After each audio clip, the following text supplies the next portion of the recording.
Hello everyone, my name is Jim Wendler, author and creator of 531, and welcome to the weekly live stream. I hope everyone had a great week. London football is now 3-0. We are traveling quite a distance today, or I should say, later today. For our fourth game of the year, it will be a banger. This team had a tremendous season last year. I think they're undefeated right now. So we will see. Super excited, as always, to be part of something bigger than myself. As always, if anyone is watching this early, please give me a thumbs up in the chat or some kind of signal.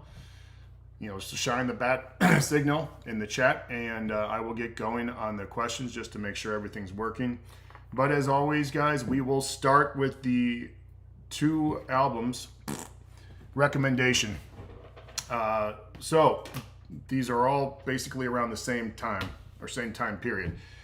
The first band is, I believe, from the UK. I should have probably looked that up. This is Raging Speedhorn, which I believe is a reference to a boner. Anyway, the album is called How the Great Have Fallen. It was released in 2005. It's I don't know what band to compare them to. I don't know anything popular that's like this, but I would say this is a mix of hardcore and like sludge, I guess is the best way to say it, but very few extremely slow songs and slow riffs. But the first two songs on this album, and I wrote these down so I remember, it's a different shade of shit, and the second song is Oh, How the Great Have Fallen. Two of the best opening songs of any album ever. Absolutely love them. Either of those songs would be amazing walkout songs. So let's just put it that way. I don't know. I wish I had like a good band to compare them to that people would know, but I don't really know. But I'm telling you, this can't give the highest recommendation. There's only really one song on here that I remember that I was kind of iffy on, but I never skip it when I'm listening to the album. So it's not that bad, but almost just awesome. This is just fucking heavy rock, not rock, but just metal the way it was supposed to be done. It's gnarly. They have two singers, and absolutely awesome. Again, the band is called Raging Speedhorn. The album was How the Great Have Fallen. All right, number two was in reference. I referenced them in an earlier episode. They're related to a previous band called Willhaven. This band is called the Abominable Iron Sloth. I don't even know if this album's available anymore to purchase. Maybe it's on, I don't know, maybe you can on Spotify or anything. I don't know. I hope. This is one of the heaviest albums ever released. It's 26 minutes. I think there might be 8 or 9 songs, so everything is quick and to the point. Great riffs, guys, but great songs too. To me, I've said this before on the Willhaven, I'm a huge fan of the Willhaven guitar sound. I think it's untouchable. It's one of the most unique sounds. When you hear Willhaven play, you know it's Willhaven. When I first heard this album, my first impression was, holy shit, did they rip off Willhaven? And then we find out, lo and behold, that they have the guitars for Willhaven in here. Now, the opening song, there's a video for it on YouTube, and the song is called Hats Made of Veal and That New Car Scent. Oh, there you can see the lyrics sheet right there. From the get-go, that song is just awesome. Killer riff. The vocals, I think, are standout. They're obviously intense, but they're not black metal intense, so to speak. Again, from front to back, I think this album is untouchable. And that's what I'm trying to do. I'm trying to introduce amazing albums that have absolutely, I guess, changed my life in a way. I remember I don't remember where I heard of these guys, but I got this right when it came out. And I don't even know. I think this is on Goodfellow Records, to give you an idea. And what else? Oh, the singer and one of the guitarists for Abominable Iron Sloth kind of went a little bananas. And it's got a crazy story behind that. So I think probably took a few too many drugs, but 100% recommendations, guys. Those are forever albums. In fact, this Raging Speedhorn, those first two albums, I made a playlist on my iPod for the team, and those two albums, or those two songs off that album, the first two, are on there. So absolutely awesome to hear kids lifted into Raging Speedhorn. So, all right, let's go ahead and get ready and let's get this done. All right, Albert Wang says, hey, Jim, is there a need to have an alternate training cycle in the Beyond 531 like the original 531 or 5s Pro, or what do you recommend? Is there a need? There is probably not. There's probably not a need if we're going to look big picture, as long as you're being smart about all that stuff. However, psychologically, there probably is.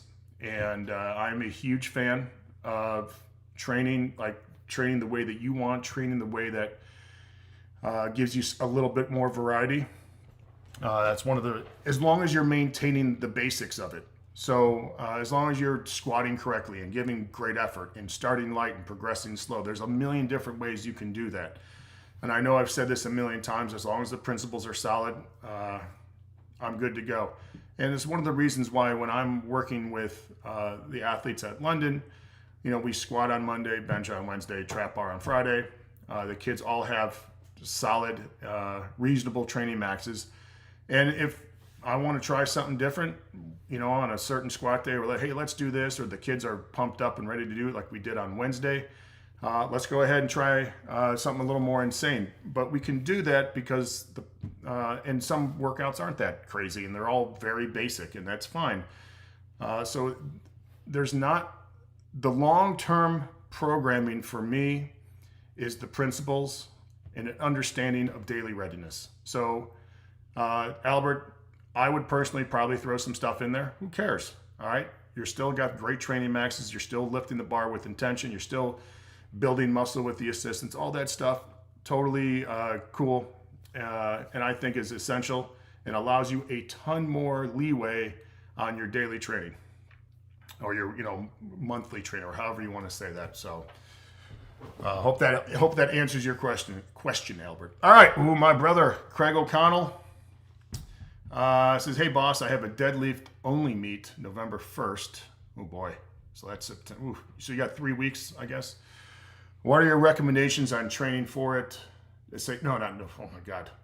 So you got, I'm sorry, that's my fault. You have 6 weeks. My recommendations, now this gets a little funky, Craig, and I know you're super, I guess, educated and you have a ton of experience. So one of the things you're going to have to understand, Craig, is how your recovery is, because you're super strong. Craig is incredibly strong. What your recovery is from having harder deadlift days. And if you choose to have those, keep on doing those harder deadlift days, you're going to have to be a little smart about what you do outside of that. Okay. So personally, if I was going to do a deadlift only meet, I wouldn't change much of my training other than not really pushing my squat too much, but I would still squat. And I would make sure anything supplemental that I did, for example, like say rack pulls or deficit pulls or whatever, if that helped my deadlift, I'd 100% do it. Okay, so that's those two things. So squat would be whatever, but I'd still squat, right? You still need to have strong legs. And then my assistance and my supplemental, anything else I needed to do, I would do. So that would be my main focus. You know, I would honestly just bench, and I don't know if you have 2 bench days or press, whatever. I don't know. I would still do that because, I mean, I'm not going to not do that. But I would really push the assistance, in my opinion, harder than I push my squat, bench, and press. The assistance that I need for my deadlift. So, for example, Craig, like back raises or GMs, I'd make sure I would always doing them and training the shit out of them. I'd always make sure my quads, like leg press or something like that, whatever you do for your dumb leg strength, which for me was essential to the deadlift, I'd keep that up until a certain point, because that starts the fatigue, but I'd keep that in until maybe 3 weeks before the contest. Okay, I'd do my single arm dumbbell rows. I would probably do them twice a week. One would be really heavy with higher reps, and one would be just kind of normal. And so I personally, I would do that. I don't know if that would help you, but it would help me. The other thing, and I know I've said this a million times, make sure your abs are fucking strong. I would probably train them 3 to 4 times a week. 2 of those days would be pretty hard. The other days would just be kind of phone it in, but just training your abs. That's how I got there was a certain point where my abs and low back were absolutely undeniably some of the strongest body part on me, so to speak, besides maybe my legs. But it took some time to get there. It took a little bit of patience. But the other thing, Craig, this is just me. My deadlifts, I would keep up whatever usually drives your deadlift up until, again, 3 to 4 weeks before the meet. So for me, that was just pushing sets as hard as I possibly could, pushing the reps, and just getting overall stronger. People always want to nitpick all this stuff, like I need to maximal strength 2 to 3 reps. Dude, if you can deadlift 585 for 15 reps, you're fucking strong. You're gonna get stronger. And that's always been my goal. I'm not gonna nitpick all the little science bullshit. I'm just gonna get super strong. Just like when I was playing football in high school, I just ran hills and did as much fucking hard shit for my legs, and magically I got better, faster, and stronger. So, but once I got, again, maybe 3 to 4 weeks, I would really cut back on those sets, but I wouldn't go, I would touch some singles, but it would always be nowhere near your max, maybe 85% at the most of what you plan to deadlift at the meet, and just fucking dig in. Make sure your back position, like you can feel the bottom part, so your technique is really dialed in. That bar is moving super efficient. I know you know what I'm talking about, because when you pull a deadlift perfect, it feels absolutely insanely weightless. And then, if it gets like 1 centimeter to the right, it goes to shit. So just that would be my focus. So I hope I don't remember everything I said. So play that back, Craig. I hope that helps, buddy. Good luck. And Craig, just remember, at the end of the day, you're the stronger guy. The stronger you are, the better you're going to lift at the meet. All right, everyone wants all these peaking things. Man, let's just get stupid strong, and then the meet magically works itself out. So, Ryan and Tyler. Let's see. Okay, thank you guys. I appreciate it. So Ryan says, "Good morning, boss." Or Tyler does. Good morning, Tyler. I appreciate you, man. That's a tough name, Tyler Drake.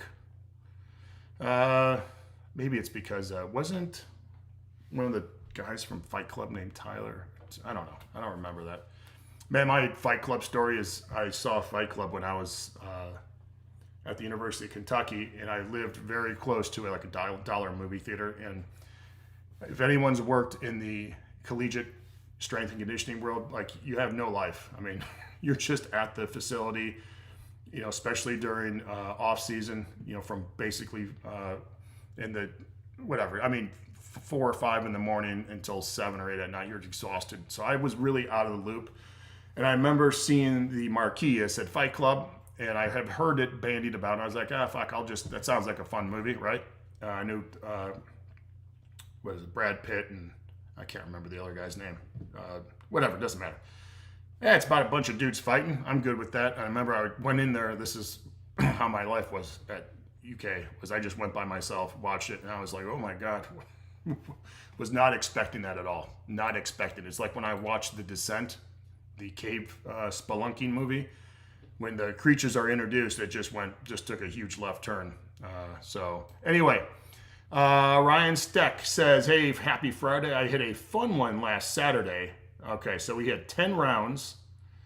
He did 5 kettlebell cleans with a 70-pound kettlebell, 10 push-ups, 100-yard prowler push. A regular handle was for 50 yards, and the low handle was 50 yards. All completed, with a 30-pound rucksack. Have a great weekend, my friend. Cheers.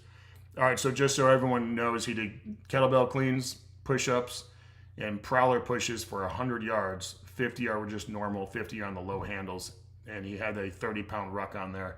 That is horrible. We've done as challenges at London the 100-yard push, and we had like relay races, so we had divided the team up into 2 people. Listen, totally stupid. I get it. It's not football specific. You know what? Kids fucking loved it. They love being miserable. It usually happened at the 50 to 60-yard mark. Everything starts to shut down when you're sprinting as hard as you can, racing with a prowler for 100 yards. So I know how that feels, Ryan. It's horrible. Horrible. Correct. Congratulations, though, man. I appreciate the... I hope I somehow inspired you. to do something stupid like that. And anyway, all right, here we go. Alan Arajo says, hey, good morning, Jim. Well, good morning, Alan. How often to reset the training max in the 5-through-1 week for bench? I only got 4 reps and felt heavy. Is it time to reset? Yes. Now, there's a couple things you could do, Alan. You can repeat that week and just try it again, or repeat that cycle, I should say, with that training max, or back off until a weight that you can maybe get honestly 8 times on the 5-through-1 week.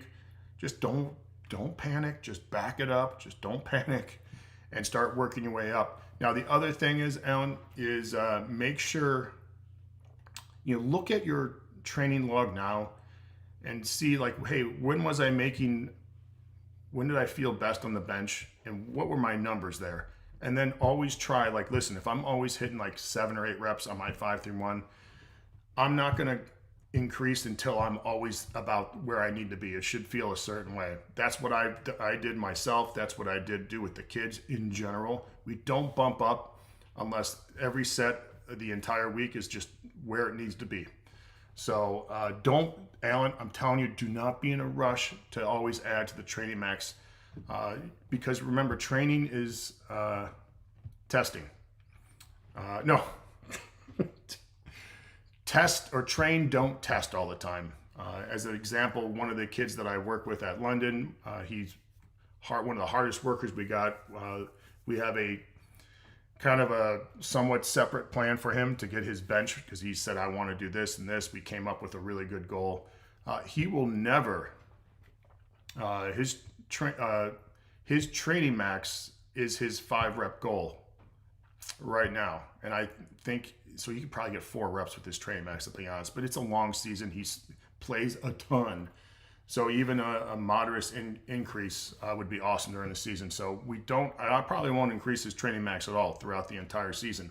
We'll just work with what we have, keep that bar speed awesome, keep the assistance, and we got a whole assistance package that we do for him. So just understand that. Don't be in a rush, Alan. Because I know, dude, that's what I wanted. I still struggle with that. Well into my training age, when I was still lifting, I get kind of crazy about that, and I just have to remind myself, just keep on doing good work. All right. It's just, I've said this before, it's like going to school. Listen, I'm going to show up on time, sit in the front of the class, do all my homework, and review my notes for 10 to 15 minutes every day. You do that, your grade will be your grade. You will be more than likely, you'll do a great job. Okay. So just do good work. Let the training work. Ivan Bunchik says, good day, boss Wendler. Ivan, apparently you're British. That was my horrible British accent. What do you think about mixing up supplementary work? For example, instead of 5 sets of deadlifts, I do 2 sets of deadlifts and 3 sets of RDLs, so I don't end up doing too much the same. 1000%, you're fine. Do not worry about that stuff. Do not worry about that. Yes, yes, yes. Adam Weithman says, good morning. Good morning. Ow. That to me looks like gold, right? Because isn't that the periodic table element for gold? It says, hey, Jim, how to develop big forearms? Well, I do not have big forearms. So it would be very hard for me to answer that question. But if I wanted big forearms, I just lost my place again. I would probably make sure I'm doing a lot of double overhand work, so at least I have some, even if my forearms aren't perfect, they're at least strong. So I would do all my deadlifts with a double overhand, or at least a lot of them. Do shrugs, barbell shrugs, double overhand, obviously no straps. And the other thing is I would do reverse curls, right, with a barbell, keeping your wrist. Let's see if I can do this. So instead of just doing reverse curls like this, whatever, imagine me using a full range. I'd cock my wrist like this and maintain that position, big range of motion. I would probably start with fairly high reps just to kind of condition. And when you cock your wrist and do reverse curls, it's hard to maintain good form with a moderately heavy weight, if I'm going to be honest. So I would be very smart about that. And if you can, I think any kind of rope work rope chins, towel chins. If you can climb ropes, I don't know if you can do that. That's one skill I wish I would have never left behind, is climbing ropes. As anyone who is my age in the United States, at least that's as far as I know, like, you climbed ropes all the time in gym class, and I did it very well, and I did it in high school, and I had no issues. And I just, unfortunately, I got caught up in the, like, listen, I got to do all football specific stuff, and you never climb a rope during a game. It's just stupid. So that's what I would do, man. I'd probably train twice a week. All right, Tyler Drake says, burying gruesome cargo by tourniquet and blizzards, bustards, and bastards by scissor fight, which is on our school playlist, believe it or not. Have been game changers, sledge rules. Thanks for the music recommendations. You are very welcome. Scissor Fight is always a weird band. It's like a sludged out AC/DC rock band. I always think that. Unbelievable songwriters, though, I will say that. And I love the Ode to Americana that Iron Lung had. It was just really fun to, and man, I learned quite a little bits about American history that maybe I wouldn't have. Not saying you're going to learn everything, but it mentions stuff, and then you go look it up and read on it. So, Jeremiah Plunkett says, morning, boss. Regarding jumps and throws, I have a small home gym and train alone. Would overhead med ball slams be sufficient for throws? If not, any suggestions? Appreciate the streams and your work. Overhead med ball slams. So I just mean you just go overhead. Man, if you can go out like once or twice in your yard or something. This is me personally. That's what I do. We bought the lot next door to us for dirt cheap because no one was building back in the day. So we just purchased this and we put grass and trees on there. I just go over there and I do my regular med ball throws. If you can do that, or can throw it against a wall, I'm not sure that's very applicable. I think you're going to get a little more out of that because it ends up being like a full body coordinated explosive movement, much more than this. And it's the purpose, people get weird about the med ball. They think it's upper body. It's not upper body.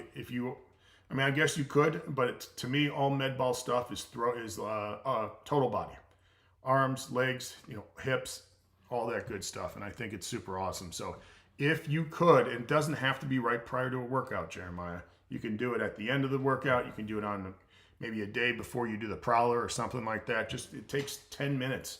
And I'm telling you, like, even, I'm kind of beat the fuck up. I still do it. And the first couple throws, I'm just half-assed it, just getting the motion down.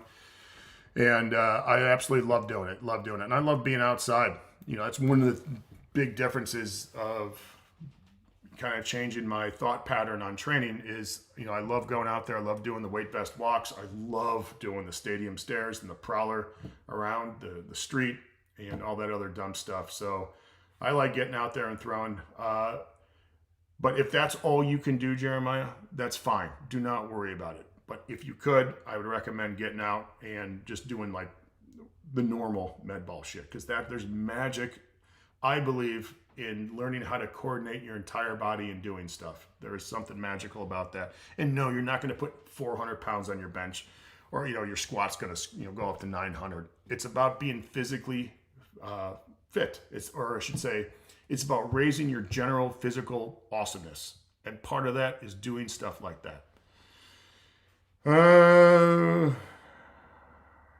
Okay, Richard Reyes Quintero says, hey, Jim, a question about your programming style. When doing supplemental work, should you use 50 reps in assistance, or does it depend on the volume of the supplemental work? Yes. So there's a couple things here, Richard.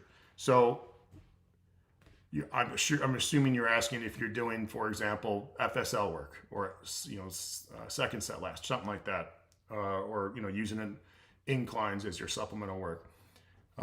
Would you do the same amount of assistance? The answer is I would try to, but it's not always applicable. So it may not be, okay? I believe, and not everyone can do it either. That's the other thing.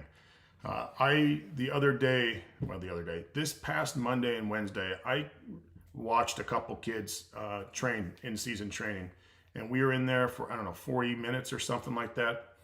the amount of work those kids get done is unbelievable. When I wrote it out and like, oh my God, this looks like a normal workout. And these kids leave 10 minutes early. And I'm just watching what they're doing. They're working, they're training so quick. They're not just doing a set and hanging out. It's right to the other thing, and they're pushing sets hard. They're not just picking up the 10-pound dumbbells.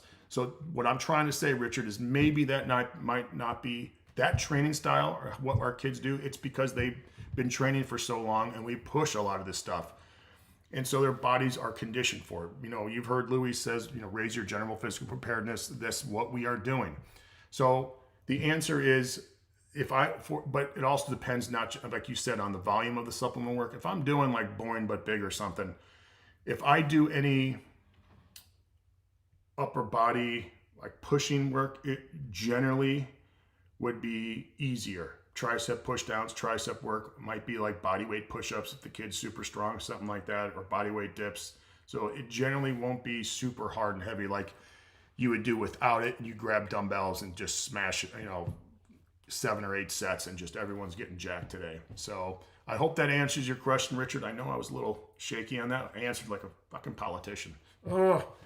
But I hope you understand that there's not really a great answer for that. But I'm going to tell you, as long as your body, like you feel like you can handle it and you want to do it, like on that day, not saying like you got to trust your feelings, but man, if you're, listen, 99% of the people who are watching this right now you know, a job, family, they got a ton of shit going on. All right. It's nice to think like, you know, your body's lying to you. Well, dude, you know, you're X amount of years old, like you're doing a lot of stuff.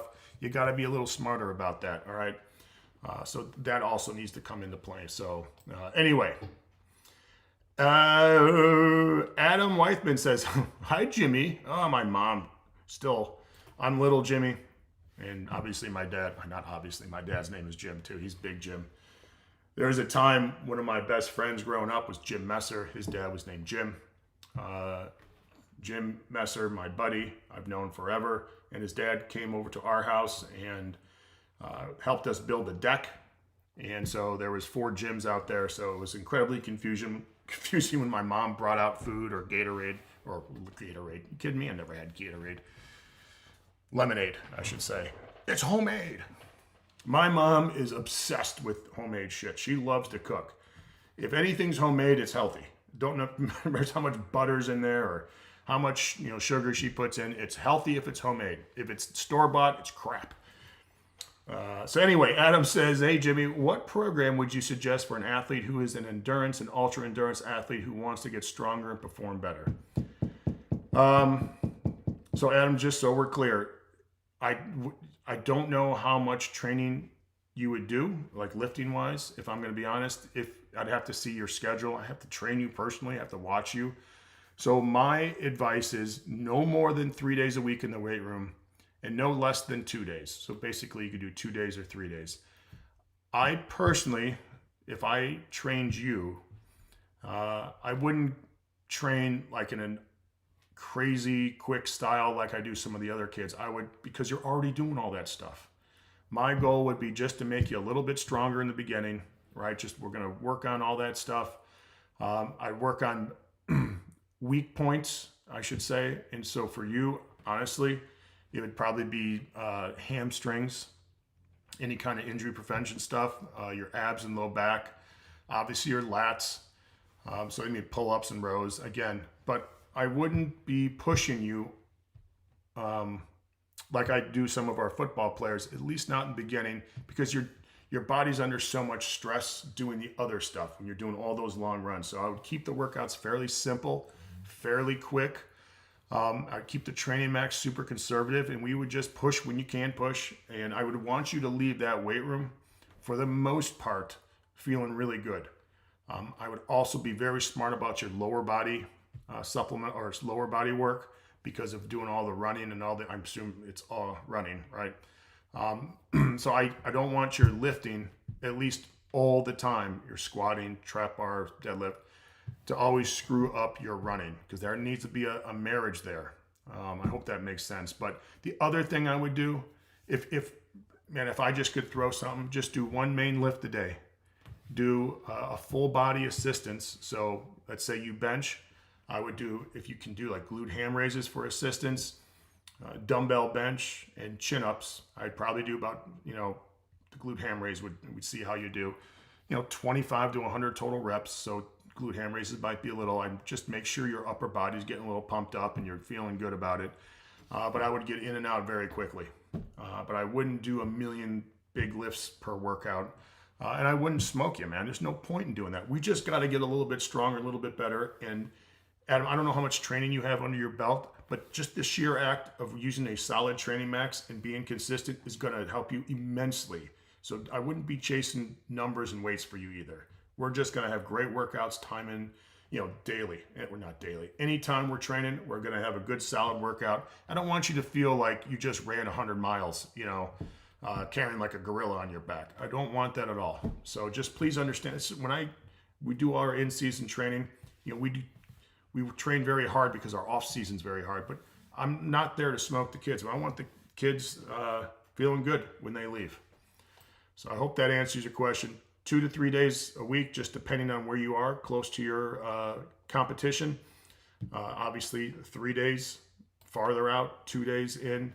And once you go to your 2 days a week, when you get, I guess you call it pre-match training or, close, I would personally, we take out the squat during the season. I would probably, if you can, take out the squat and just do the trap bar deadlift as your main lower body lift. So, and just remember, Adam, I know I'm going on and on. I'm probably boring you. We're just looking to get generally stronger. Just generally, we're going to get your body a little more awesome. So don't freak out about trying to squat 300 pounds or anything like that. Just get generally better. You will thank me if you do it correctly. Okay, Deong Huang says, hey, Mr. Wendler, in an attempt to fix hip imbalance, I'm about to include higher frequency single leg work. In this case, how should I program my main lifts? I don't know, because I don't know really what you mean by higher frequency single leg work. I don't know what the effect that's going to have on you. I have no idea. I don't know how heavy you're going to go.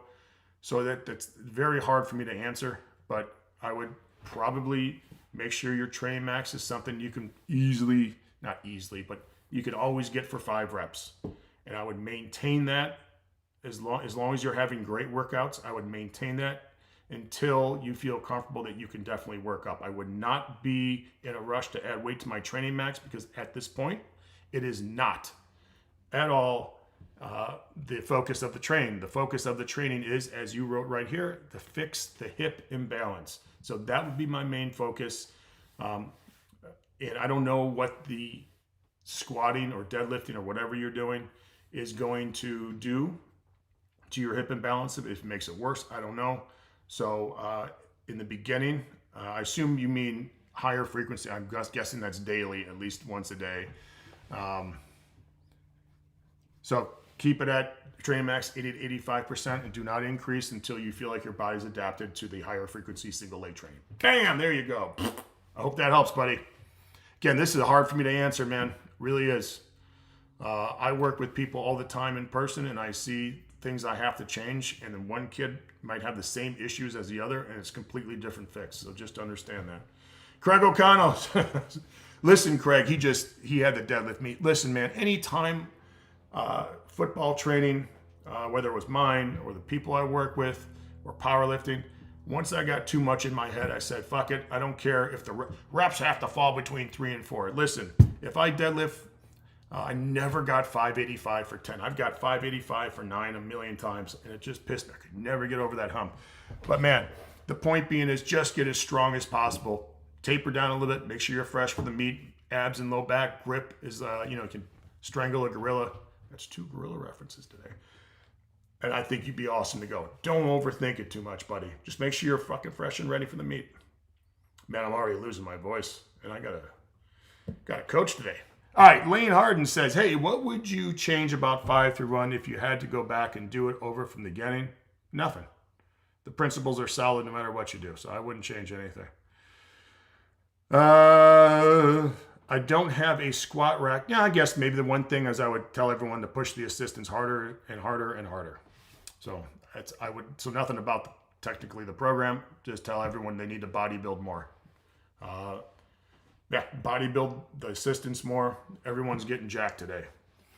Lane Harden says, I don't have a squat rack. Been using front squats and weighted dips in place of squat and bench, and I dig it. What's been your favorite swap for a main movement? I guess probably safety squat bar or the trap bar. Yeah, I think the safety squat bar is the most dude strength lift in the world. Just brings everything into it, and you can just, I call it grunt fucking the weight up. You can just kind of dig in and go. You don't have to be all weird about everything. At least I never had to. It felt like it, and I'm talking about, holding the handles, not holding on to the rack. There's nothing wrong with holding on the rack, but there's something about just digging in and just getting your back and legs super strong. So that's what I would do. But yeah, so Lane, the question number one, everyone's bodybuilding, everyone's getting jacked today. Richard Arias Quintero. He says, regarding conditioning, how do you recommend managing the volume of assistance and supplemental? Is there a reference ratio? Nope, there's not. It also depends on what you're doing for conditioning, right? So, as an example, young Jim Wendler could do 1 million of everything and then 1 million conditioning things, totally fine. And I did it for years. I was okay. Today, Jim Wendler, gonna have to be smart about it. So generally speaking, if I were you, my conditioning goals would be to have 1 day, what I would call easy. So, put on a 20-pound vest or a ruck, walk for, 3 to 5 miles. That's day one. Day two, something prowler-esque or something like hard. We call it hard conditioning. So running sprints. Or I should say running hill sprints, pushing the prowler, stuff like that. And the third day would be, I should say, hold on. 1 day easy, 1 day just stupid. That'd be the stadiums with the vest on, pushing the prowler for a half mile or something like that, a mile.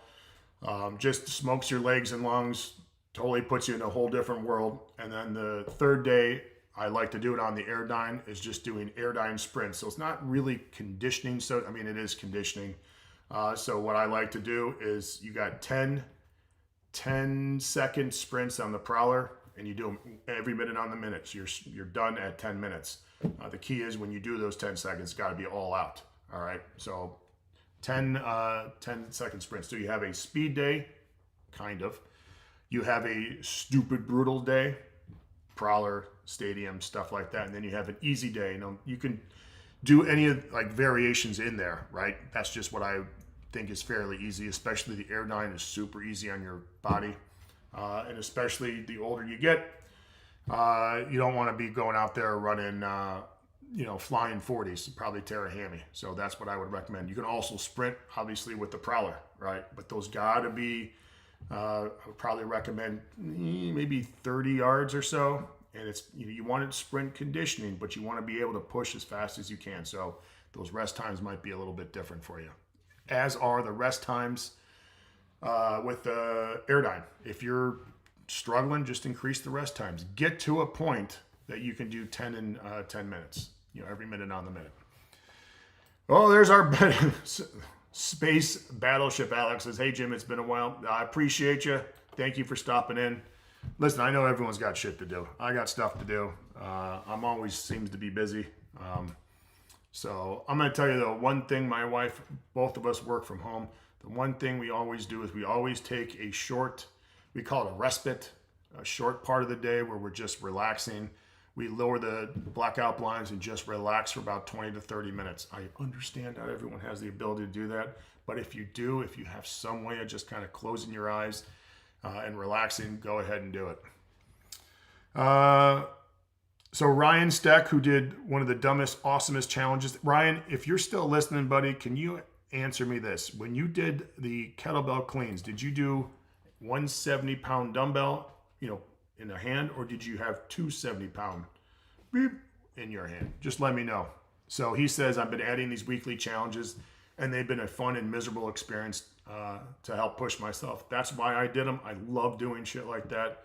I miss more than anything beating the crap out of my body and testing my brain, so to speak. That's what I really miss.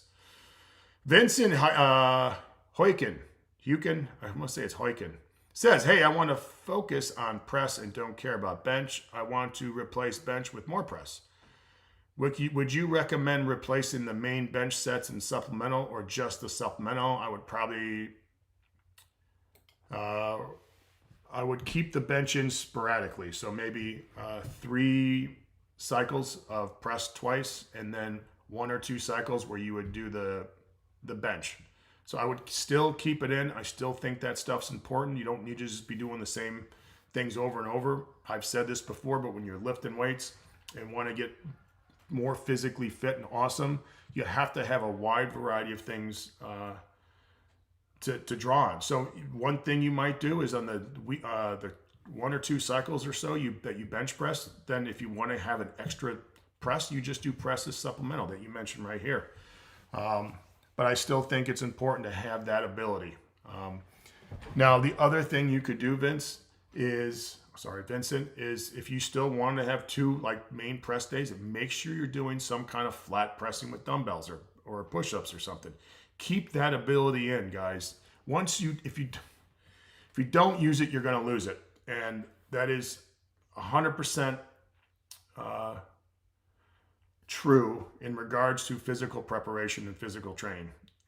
I mentioned rope climbing. When you kind of lose, doesn't mean you can't get it back. But listen, just touching on it once or a couple times a month makes a giant difference. So just please understand that.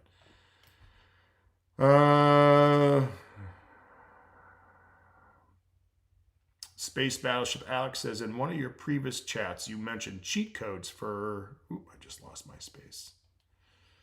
Oh, man. I'm so sorry, guys. Oh, my God. Where did it go? Okay, here we go. I apologize. All right, Space Battleship Alex. In one of your previous chats, you mentioned cheat codes for high school athletes. Do you have an equivalent for someone in their early 50s? I think a couple things. I would make sure that you're always, I have a little sign in my bathroom, the same sign. It says never be out of shape. So I think it's important, whether you're whatever your goal is, to always be in a fairly good condition. What that means to you, I don't know. All right, it's always going to mean different things for different people. But I would always say make sure you're doing some kind of conditioning. Make sure you're doing some kind of mobility stuff, whatever that means for you, and make sure you're doing some kind of resistance. Okay, so that's super easy. I've talked about that before. The other thing is, this goes regardless what age you are. I think it's important that you wake up a little earlier. It doesn't mean you have to be up at 4:30, but wake up early. Make sure you're dressed like whatever you need to get done that day. At least write it out.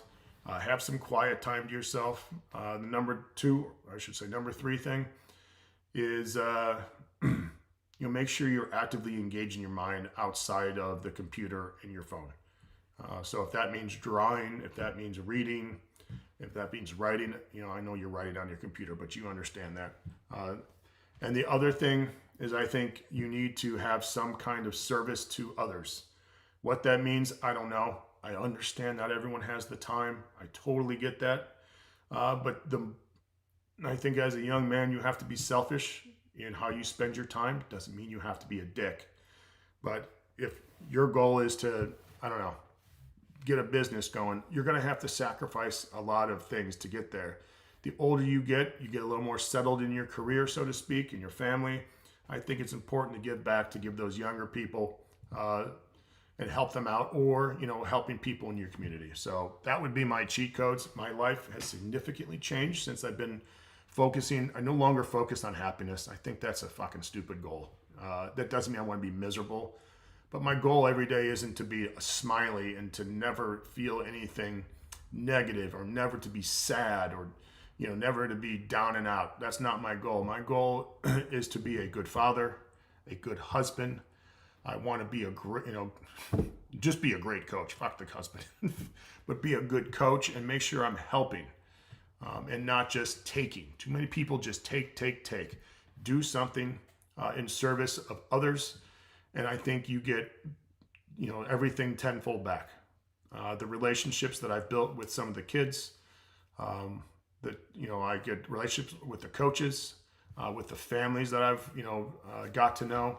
Now, I don't hang out with anyone like that, but like I have a sincere, to have a lot of these families trust their kids with me. And I know like a lot of them don't have a choice, but I take that seriously. I think it's super awesome, man.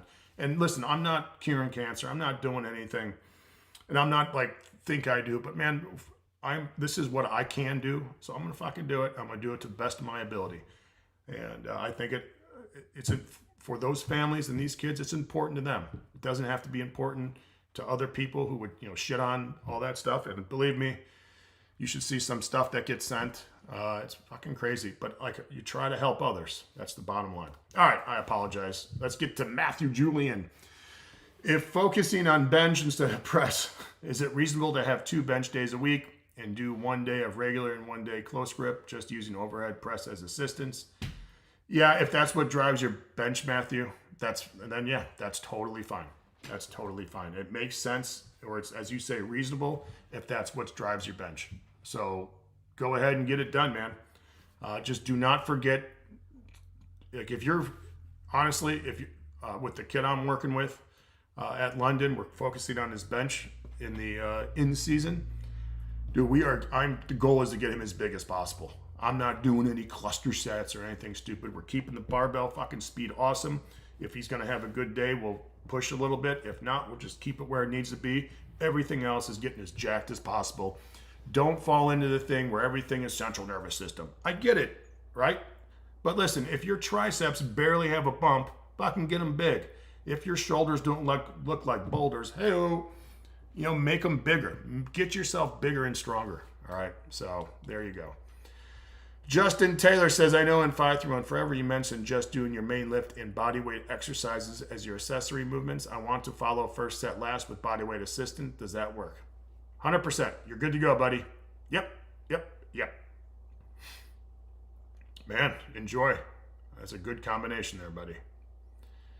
In fact, if I were you, Justin, if you really want to become a physical dude, do your supplemental work with the barbell. For example, let's say you're bench pressing. So you do, let's say 10 reps with the bench at your FSL. I got like something in my nose. I got a cat here. Dude, someone fucking killed our cat. Can you believe that shit? Yeah, like 6 weeks ago. Someone fucking murdered our cat. Sons of bitches. People are such assholes. Oh my God. And we live like in a good town. It's just, dude, they're everywhere.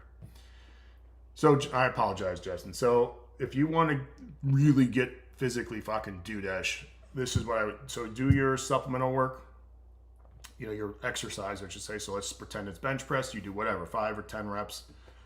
Do your body weight squats, 20 reps in a circuit, and then do your chin-ups, 5 reps, and just start doing that. And I don't know how many rounds you can handle. It depends on a lot of stuff. But if you start increasing your general physical preparedness by doing that, good things will follow. All right. Doesn't mean you have to do it. Doesn't mean you should do it all the time. It just means to use that as an option. All right. Richard says, hey, if you do a warm-up, should those exercises be included as part of the assistance work volume or just as conditioning? Well, it would never really be considered conditioning, right? So it depends on what exercises you choose and how you do the exercises. So if you're just, doing a couple push-ups and doing a couple bodyweight squats, a couple chin-ups, doing 10 rounds, just kind of, I don't know if the push-ups and squats would count. The chin-ups probably would. We do a lot of easy exercises for higher reps, all right? We count it towards the assistance work volume, but we still we treat the assistance as a separate thing. So I guess technically the answer is no, but we do a lot of rowing in the in-season. We do a lot of push-ups, done a lot of chin-ups, a lot of rear raises on the bench, right? You lay down and just all that stuff. Yeah, I mean, it counts, but we do a lot more assistance work volume than, like, just generally speaking, than, 25 or 50 reps. That volume is much higher. Again, our kids are a little better shape than majority of people who train. I'm not saying all of them, but a lot of them are. So Richard, the answer to your question is I don't know. It would depend on your GPP. So, and depends on the exercises. And, like, if you're going to do a dumbbell incline press as part of your warm up, we've done those before. When I was very strong, I probably would have to start with like the 50s, and I would just do a couple sets of that, 3 sets of 25 or something. I wouldn't count it as my assistance volume. Younger kids who aren't as strong, don't need all these crazy warm-ups, it would probably count as the assistance volume. So again, that's my politician answer. I apologize. But again, it's hard to say. And man, listen, one of our secrets is we do different warm-ups than we've done before. I've written about them a million times. And we a lot of times we do our assistance work first. So we'll do all the smaller warm-up stuff, and then we'll do our assistance, and then we'll do our main lift. So by the time we are at the main lift, this is especially important for in-season training and for early morning training. By the time you get to your main lift, you are sweaty, you are ready to go, you're ready to move. Instead of, first thing is a squat and you're kind of tired and stuff like that.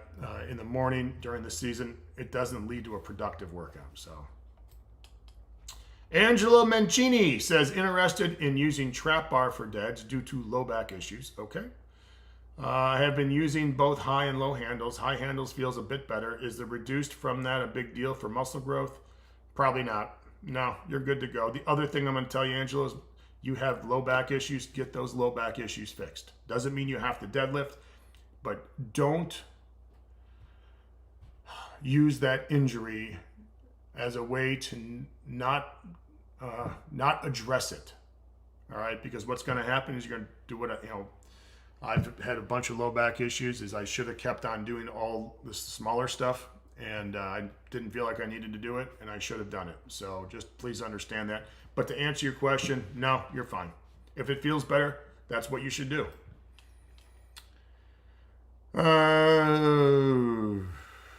Vincent says, hey, I did aerial silks for a bit, and one of the common warm-ups was climbing to the top. Lots of fun and a good workout. Are those when you like hang that thing down and you're spinning around? That's fucking bananas. Good for you. There you go.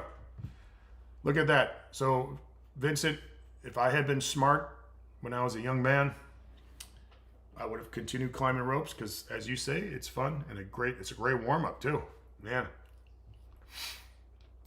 Jeremiah Plunkett says I can definitely... Okay, I appreciate that, Jeremiah.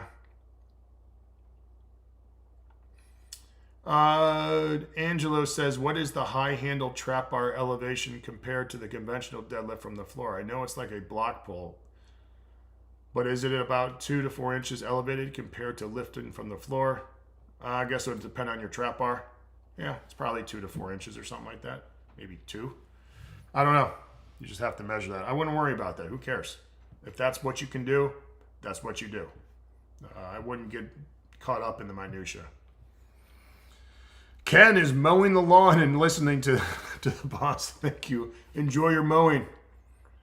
I liked mowing when I was a kid. It was quiet, not quiet, but like kind of drowned everything out. You just get kind of lost in your thoughts.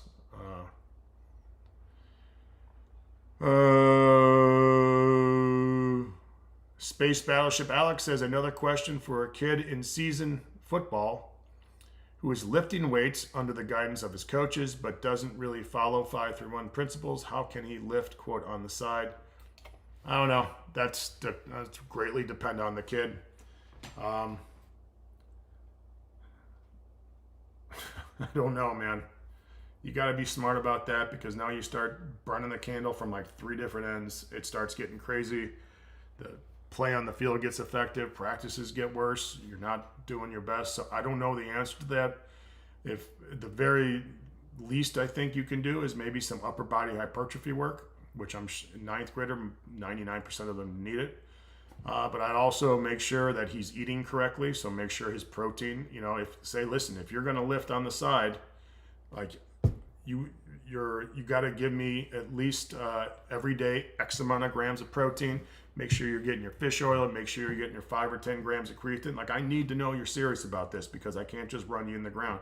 So make sure he's taking care of all the little shit, what time he goes to bed, you know. And then this is a great time. Like, listen, you can't have a phone anymore. Like, I'll take your phone at 6 o'clock so that you're rested up or whatever. I don't know. I know how that shit goes. My youngest son still doesn't have a phone. Drives him bananas. He's got a flip phone. That way you can contact us. Phones are, you got to be careful with that shit, man. So at the very least, I think Space Battleship Alex, you can do some upper body hypertrophy work maybe once or twice a week. But just be careful about that. And then I would make sure, again, like I said, he's got markers to hit that he's allows him to earn the right to do that. And listen, workouts, those kind of workouts, you could easily do all that assistance work in 15 to 20 minutes. So be smart about that too. Tony, the Omega Man, says, good morning, Jim. I am trying to get strong at my age, being 40. Yep, but I'm overweight, and I read that to get strong, you have to eat. What's your advice in this situation? My goal is to get strong. All right, so there's a couple things here, Tony. Yeah, you have to eat, but you don't have to overeat. So what I would probably do, Tony, is, this is going to be hard to, because I know not everyone, you're going to have to find some kind of diet plan. I don't want to say diet, whatever. Diet plan that works for you. So for some people, that means like, listen, I got to measure out everything, or I got to, eat foods I can easily look at the container and measure, or something like that. Or you can just put in certain rules. This is what I did. When I initially lost a lot of the weight, I just stopped eating so much. But eventually, once I got to a certain point, I said, listen, I'll have any protein source, and I have to have a fruit or vegetable at every meal. And I didn't eat any carbs other than that. No sodas, nothing like that. So that was my goal.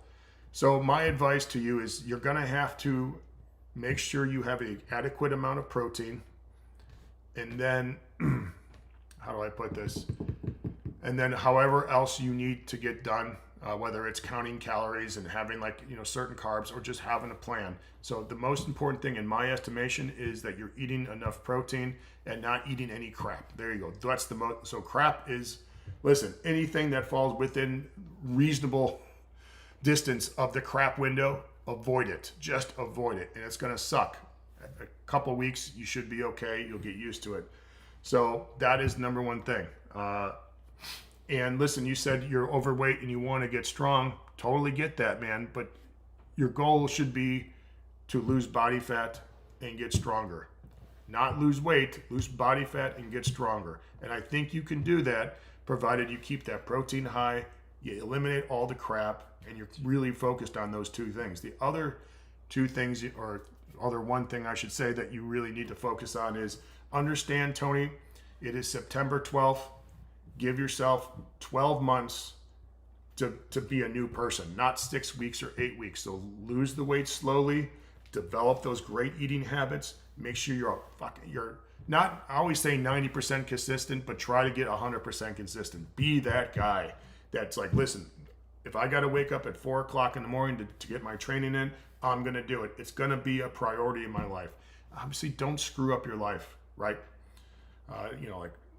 Well, I can't go on vacation. You can always find ways around that stuff. Make sure that is a priority. Make sure your eating is a priority, and make sure you have a plan that you can do. But just get the protein in. Eliminate anything within crap city. I think you'll be good. Give yourself time and be patient. You said you're 40. Again, September 12th, 2026. That's the day you're going to be a new human being.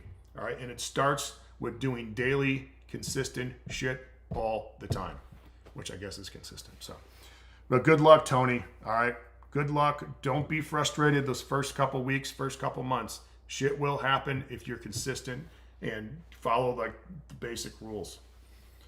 The Pro, not just anyone, the Pro says, good morning, boss. School opens Monday, and so does its gym. I've been reading 5 through 1 Forever whole summer, and I'm excited to try the different templates. That's awesome, man. Man, your school's just starting now, huh?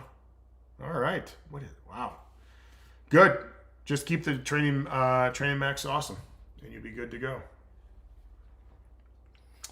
Here we go. UPB says, "Hey Jim, love from China." That's awesome.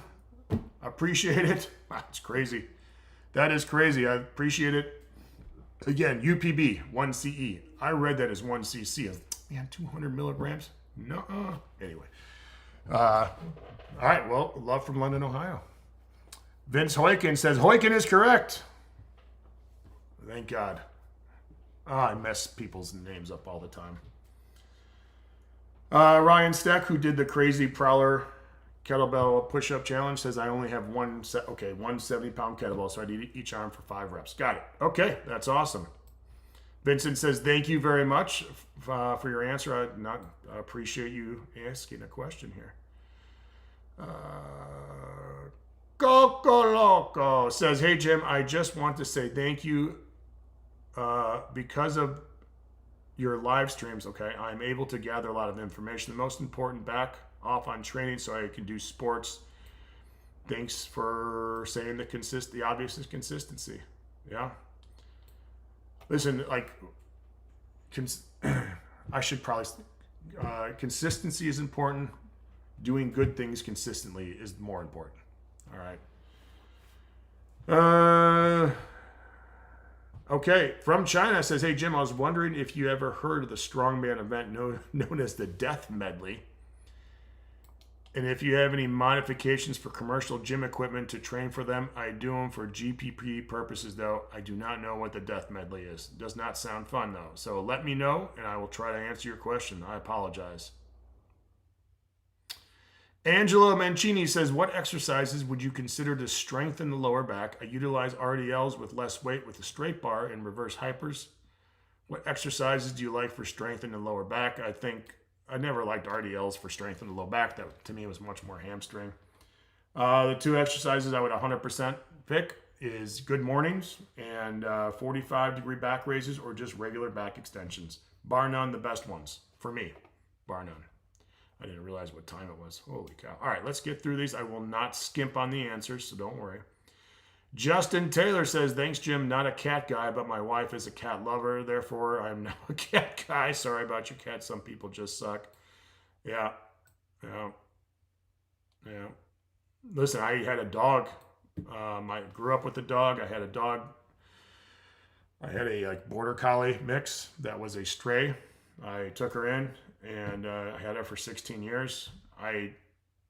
We just had some outdoor cats that just said, "Hey, we're fucking living here now." Like, as people know, cats kind of choose you. I wanted nothing to do with the cats. Fucking nothing. And I was sitting down watching TV one day, and that cat came in and just fucking jumped up, sat on my lap, and just nuzzled. I was like, "All right, you're fine." And I'm telling you right now, infinitely more easier than dogs. We have outdoor cats. They're just, kind of take care of themselves, but they're nice. So, all right, here we go. H2. Oh man, I'm not even gonna try. Tourman says, "Hey Jim, I've been struggling with squats. I hit depth and can get the weight up, but as I rise, I lean forward, and it turns into a good morning. What should I work to fix this?" All right, so I'd have to kind of see you squat a little bit. I don't know if everything is where I'd want it to be personally. But generally speaking, I'm going to tell you one of the reasons why you might be leaning forward is because when the weight gets a little heavier, the stronger muscles take over. And in your case, the stronger muscles is your lower back. So there are 2 things I would do. Is one, if this is really bothering the hell out of you, as long as you're able to maintain a good back arch, I really wouldn't worry about it too much. I've seen people who have this similar thing, and then you watch them squat and it's barely noticeable.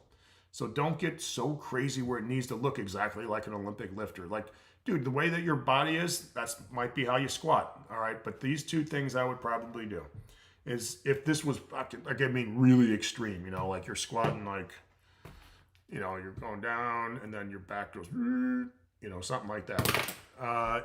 If that is, I would keep the training max so that the weights that you do are always done correctly.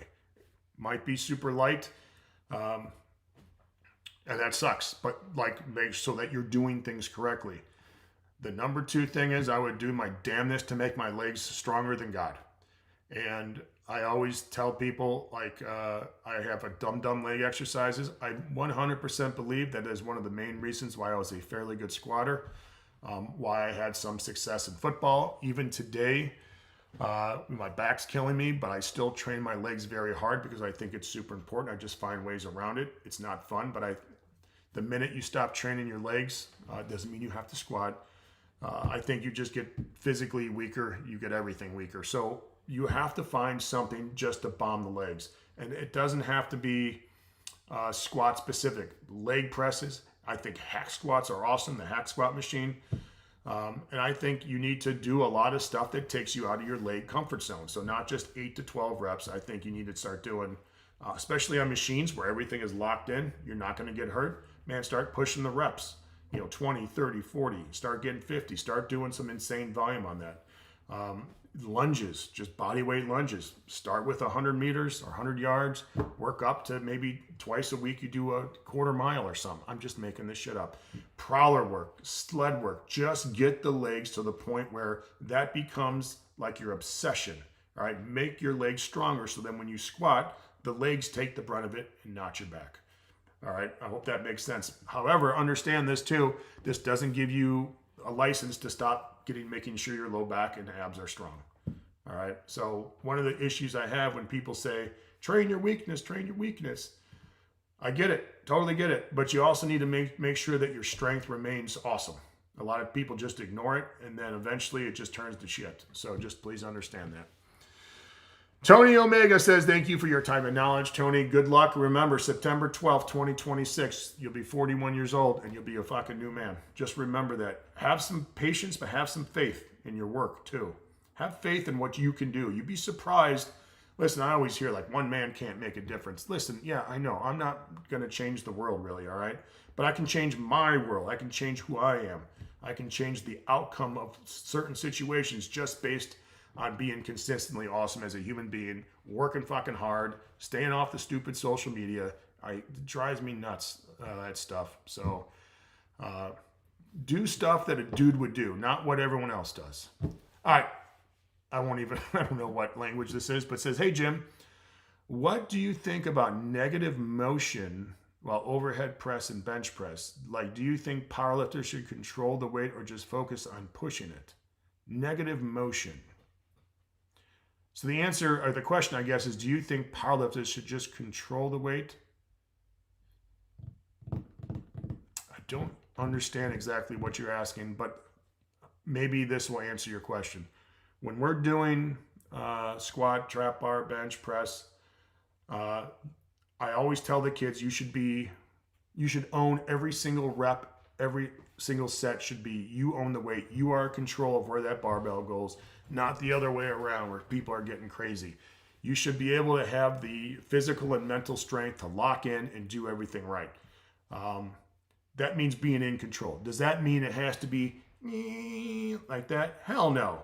Control on the way down, extreme aggression and speed on the way up. All right. Doesn't mean every rep's gonna look. It means you should push hard, push fast, but always under control. So you should always be under control, but it doesn't have to be dorky control. Don't be a dork patrol. There you go. Oh, there's my good buddy, Mason. Mason. He said, Scooter says he doesn't like your cats.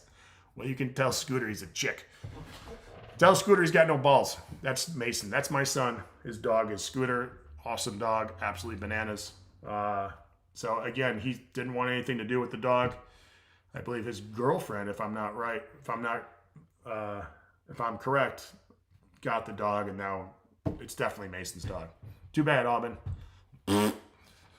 Okay, here we go. From China, it says Death Medley consists of different types of carries with Hufflestone, kegs, and sled drags. My gym has a sled, but nothing else. I tried a modified one with a farmer's walk. What? Walking lunge and sled today. So this is what I would do. Pick 3 or 4 exercises. Like you can do farmer's walk. You can do sled drags forward, sled drags backwards. You can do, so what did I say? So farmer's walk, sled, you can do lunges, any kind of different kind of lunge. You can do, I'm sure there's a million other things I'm not thinking about here. If you have access to a prowler, I think that would be awesome. I'm trying to think about, I mean, you can do any, listen, this is what you do. You choose any exercises that you want to do. You can combine some upper body stuff, and your lower body stuff, and just pick, always say, listen, I'm going to have 3 or 4 exercises. I'm going to try and keep the sled in. I'm going to try and keep some type of farmer walk in. You can modify the distance and the weight. And then I have 2 exercises, let's say 1 to 2 exercises that are kind of joker exercises. I can choose whatever I want and just be creative, man. That's all we do with the walrus training. That's all we do with assistance. We have, listen, lower body, upper body push, upper body pull, something like that. Let's have some fun and do some different stuff. You know, what would be awesome is if you got, you do pull-ups. If you have access to a climbing rope, that would be awesome. There's a million things that you can do. I'm not really coming up with a lot of things. So that's what I would do. So make your death medley, make it creative, and make sure it just fits with what you have access to. And it doesn't have to be, hell, you can do, like, listen, part of the death medley is I'm going to put X amount of weight on the leg press. Each time that medley go, you know, however, I don't know if you do it once or twice. I got to do 50 reps, something stupid like that. That's what I would do. I would just be as creative and I would be conservative a little in the beginning, but I'd start thinking long-term stupidity, which I think is awesome. You know, I always tell people at the end of these, like, listen, if you're going to do something fucking great this weekend, push yourself physically and mentally. So I hope that helps. All right, here we go. Daniel Johansson, I'm guessing you're Swedish, says, hey, Jim, I'm incredibly slow on the floor in my conventional deadlift. How do I work on this? I'm not going to be a perfect expert on this because I was always really good off the floor. I sucked at lockout, so I had a specific thing that I did to fix the lockouts. So this is what I think really helps. Whether it's lockouts or not, or at the bottom, I think your abs and back have to be so stupid strong that it's unbelievable, because that way you're able to maintain position while you're pushing off the floor or pulling off the floor. I always say pushing because your legs. So that's number 1. This area here, right here, and back there, it should look like steel cables. Even if you got a little chunk on there, doesn't matter. Everything's getting jacked. That's number 1. Number 2 is I really think you've got to make your legs stupid strong, and that doesn't just mean 1 RMs. That means, again, that dumb leg exercises. You make your legs as strong as possible. I think that's super important. Okay, legs got to get stronger. That way, when you pushed off the floor, it's strong and quick. The number 3 thing is, I don't know how much you really want to do this. I would do some type of jumping, so you learn how to apply quick force initially. Now, again, when you deadlift, you got to pull the slack out and then go, but you got to learn how to turn shit on. And I think jumping is one of the best ways to do it. And you don't have to do a lot, right? It doesn't need to be more than, a lot of people 10 to 15 to 20 jumps twice a week. Do them, obviously, after you kind of warmed up and ready to go. I think turning that on and learning how to do jumps, and I think box jumps and box squat box jumps, right, where you sit on a box, jump up, a million videos out there, you can figure that out. Probably the easiest on your body, but anything you can do to learn how to turn things on. So strong here, strong there, down here, not looking at my dong, my legs, make them strong. And when I say legs, again, not just quads, but you got to get your hammies too, glute ham raises, stuff like that. Just bomb the shit out of your legs. That is what the theme of today's live stream is. Everyone needs stronger legs. And that doesn't just mean you got to squat 500 pounds. Find ways to challenge your legs, lungs, and mentality, and get your legs better. Just get them better. So I hope that helps, Daniel. And I assume you're Swedish, buddy. I just featured Entombed here last week. I still have the CD here. Anyway, Space Battleship Alex says, good idea. Maybe just focus on food, sleep. Hey, listen, and calisthenics, listen. If your son We have dip bars and chin bars here.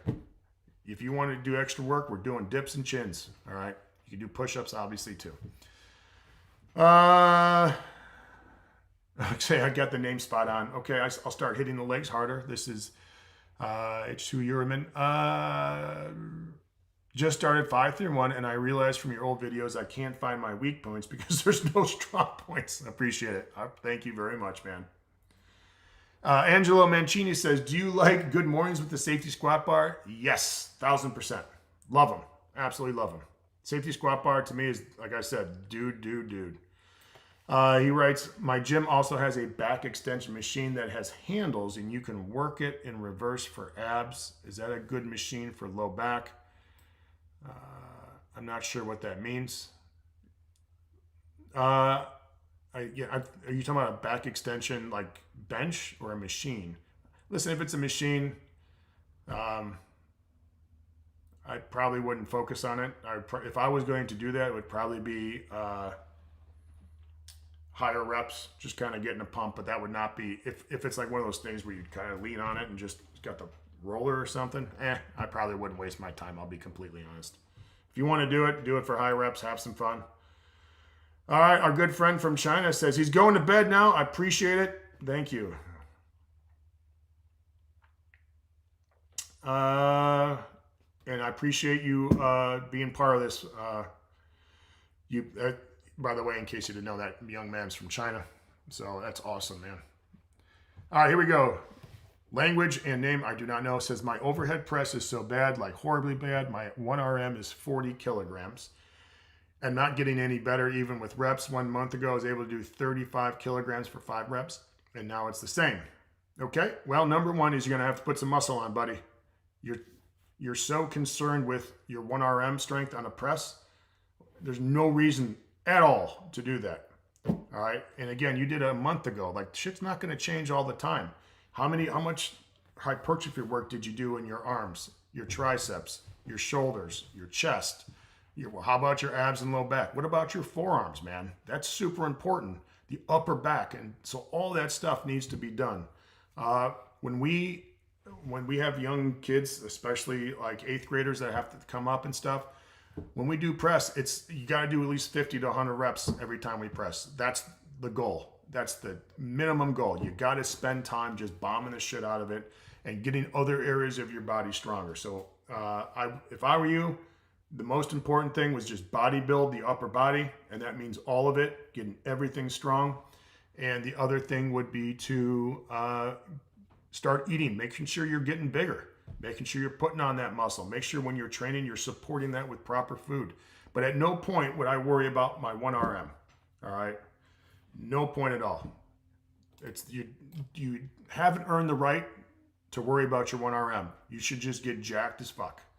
All right, that's, again, so now the theme of this is everyone's getting jacked up top, everyone's getting stupid on the legs. Alan says, hey, Jim, how do you pick assistance work throughout the week? I feel it's hard to select. For example, if I do tricep pushdowns as push assistance, only it would be ineffective. Am I overthinking? Yeah. If you think that is, then what you do then, Alan, is you say, listen, I want to do tricep pushdowns. Oh, man, I don't know. It's what we did for a couple kids on Wednesday. We did tricep pushdowns mixed with push-ups. So you do a set of push-ups for 15 reps. You do as many pushdowns as you can. Rest a couple, 2 minutes. Do 15 to 20 push-ups. Do as many tricep pushdowns as you can. At the end, you're just like this. You got to put on some muscle. You got to be a little creative. But how I pick assistance work, what do I want to do?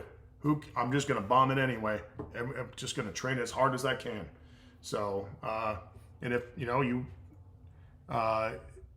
why would tricep pushdowns be ineffective?